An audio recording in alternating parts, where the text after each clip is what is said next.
So I'm just going to do a short reading because we all know what it feels like when people drone on and on. So, chapter 1, I'm not going to give you too many spoilers because part of that is the plot itself. Chapter 1, it's not you, it's me. Apologies to Rishi who's heard this before at Max Millerberg, but he's the only one. Life is short. Before you know it, time's up. Maya posts on her page, unable to resist the urge to perform the way social media loves and insists on. 22 likes and 4 days later, she disappears, ghosting her friends and a new potential significant other. None of them knows that she's already on a timeout, not that she announced it, but that just goes to show how much attention they were paying in real life. Maya's previous cryptic status update, "My best friend has left the building," by now has 55 likes. Most from people assuming this was some cool reference they weren't aware of, hence a like to keep up, but not enough interest to probe further. She did get some individualized attention, the update having prompted 10 inquiries, 7 of which were on the site itself.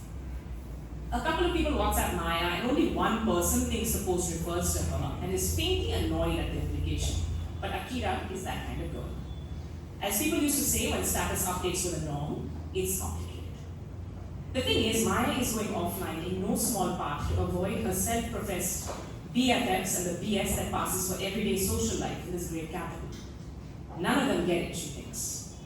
None of them ever will, she has known, ever since the trauma hit in high school. She herself, though, lost in a world of her own making, doesn't even realize that she's been looking for an exit, an escape, until she suddenly does. One person does the old-fashioned thing and calls her on the phone, possibly because he's related to her, and probably because he knows that family ties need to be reinforced periodically, away from the virtual world we all prefer. In an unusual, dysfunctional family, there are no winners, but we aren't all losers either. And Maya's brother knows, has always known, that showing up is half the battle won. We'll take a quick skip ahead to chapter 3. It doesn't take Maya long to figure out where to go. It's a flat that she pretty much grew up in after all. Chini Auntie is the best, she thinks, even though she'd never admit to any of her friends that she still enjoys coming to this pokey neighborhood every so often.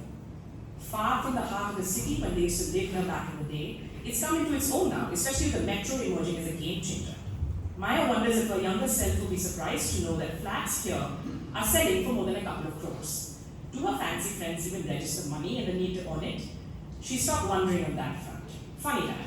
She's never really thought about money since that period when she didn't have enough.